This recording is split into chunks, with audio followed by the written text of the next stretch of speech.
So don't act like you don't know exactly what you really are. The truth will find us both in the end.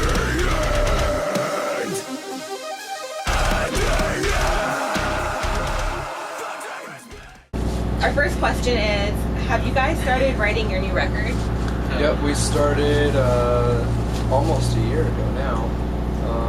Just because we knew we were going to be on the road non-stop. We didn't really have, or we couldn't rely on the fact of like coming home and having a break to write. So we've been writing on the road for almost a year now. We have something like 17 songs or something like that. We're trying to get,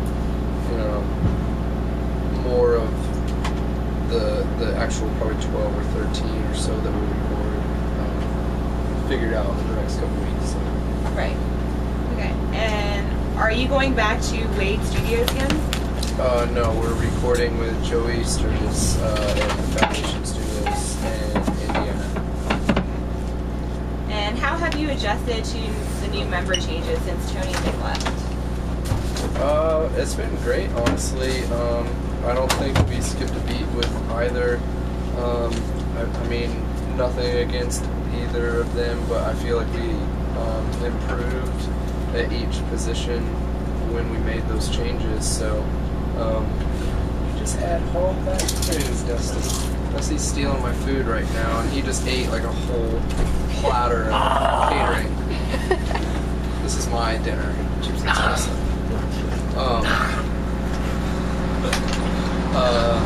Savage pieces. No, but yeah, I feel like we've improved at each position. When we made those member changes, we've improved as far as like everybody like working a little bit harder and taking on a stronger role. So I think it's helped the band in the long run. Right. And how do you guys manage to keep out of the scene drama so well? Many other bands always seem to have something going on, like publicity. That's just not us. Like, I'm not gonna say we've never had like drama, but we try and keep it between like the band. Obviously like living, we're on here, like there's like 10 of us with our crew and everything. So, you have 10 dudes on a small space for 8 to 10 months out of the year. You're gonna fight and have some little problems here and there, but we try and air everything out, and we try and just be like honest and upfront with each other, and I think that helps a lot. I think a lot of bands keep things in, just builds, and then people say things that you can't really tell if they mean it or not, and they really do. But with us, it's like whether it's good or bad, like we say how we feel, and I feel that's just a smarter way to deal with things. It's a healthy relationship. Yeah. What is your favorite song to play live? We just started playing Lights and Stones live, and that one's probably my favorite one to sing and scream and all that. So it's one of the newest songs that we wrote and put on a re-release. So it's been cool. Do you feel there is a difference in the crowd response and turnout for you guys, like East Coast versus West Coast? East Coast and West Coast is both like pretty awesome. It's more of the Midwest that's like kind of spotty. Like East Coast shows are great, and West Coast is great. And there's lots of places in between. Like for instance, like Chicago. I don't know if that's considered Midwest. I think it is. It's definitely not East Coast or West Coast, and it's one of the best places. It is the best show we've ever had in Chicago Warped Tour this year. So like it just depends. And on this tour, Kansas was awesome. The Denver and Salt Lake City were great, so it just kind of varies. There's some places I feel that just because we can't tour there as much, it takes a little bit longer to see that growth and progression, like even in your fan base, of having a better crowd reaction. But East Coast, West Coast, like we played here like several times, and we've been to Virginia total like probably like 7 or 8 times, maybe even more, I don't even know. But I think when you play places enough, like kids slowly like just get into it. They know what your band's about. They know what to expect, and that's where you start building in your core fan base. Right. Okay. Now, as far as this tour, not only are you guys label mates, but you guys seem to fit and gel very well on this tour. Different in some aspects, but complement each other all around. What are your thoughts? Yeah, I mean, I think I think we all sound different, but I think there's, I mean, especially with the heavier bands on this tour, I feel like there's some similarities, obviously, like you can draw between us. But one thing I would love, like, you know, like Tonight Alive's on this tour, they sound like kind of a heavier Paramore, kind of. And I love Jenna, I love her voice, like that band's really solid, really great. And I wish we could do more tours that were more diverse like this. I think if every tour was more diverse, it would force people to kind of be a little bit more open-minded about music. But sadly, it's not always like that. So I like this tour because I like getting to hear different music from what I'm used to hearing on tours. Right. That makes a lot of sense. How do you feel you have progressed as a frontman after stepping away from really estates as a bass player? I don't know. I just, like, once I decided that, like, this is what I was going to do, I just always had the mindset of I was just going to try my best to be the best that I could be.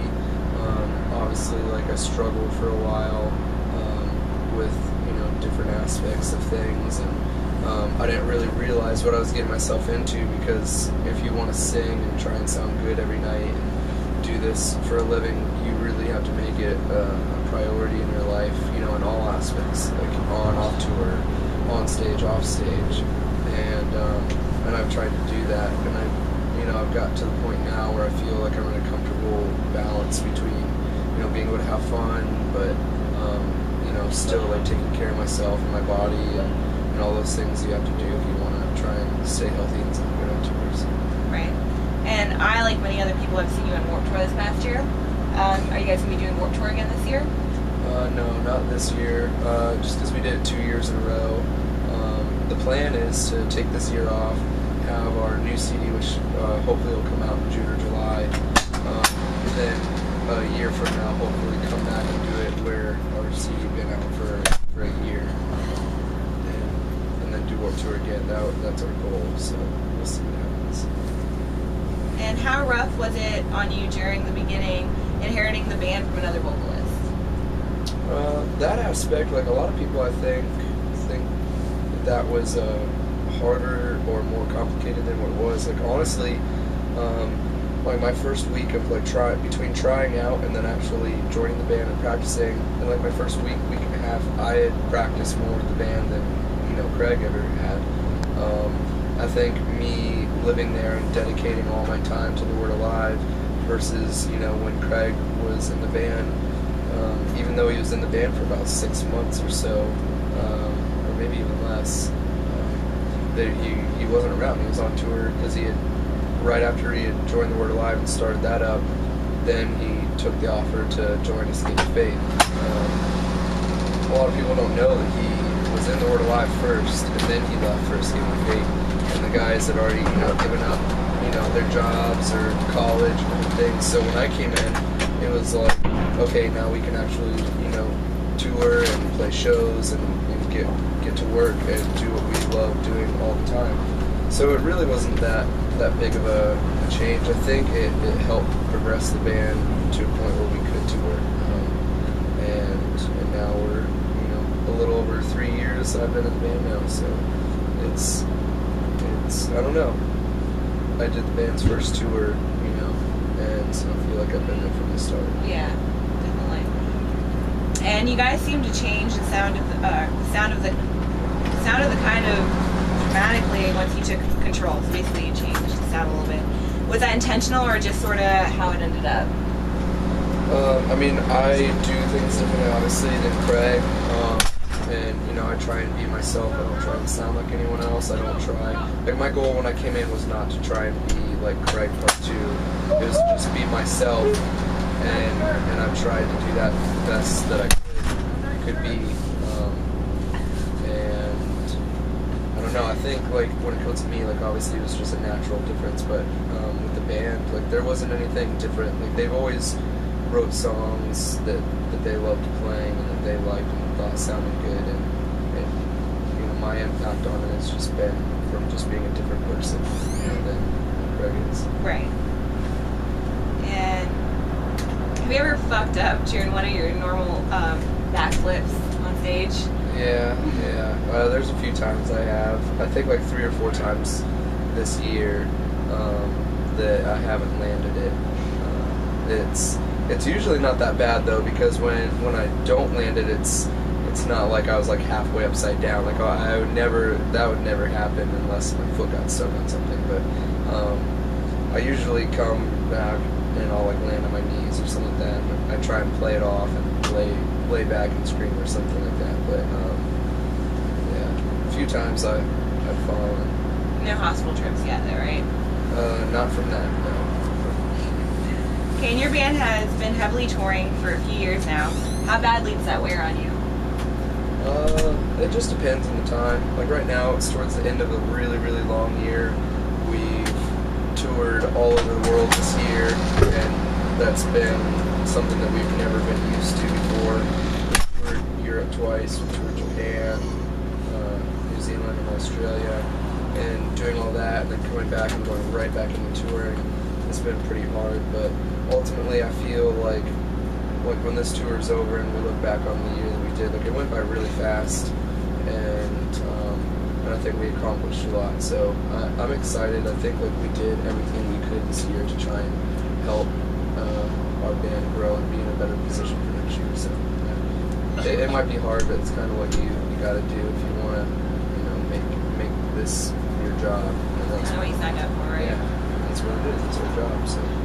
And so I'm guessing it's nice to take a break and head into the studio, get away from everything sometimes, right? Yeah. The studio is my favorite place. I know it's weird, like, I love the process of, like, going into a studio and not knowing how everything's going to turn out and slowly hearing it come together and then being able to sit back and hear, like, what 6 people, created together. And I just love that experience. I think it's one of the coolest things that any person can do.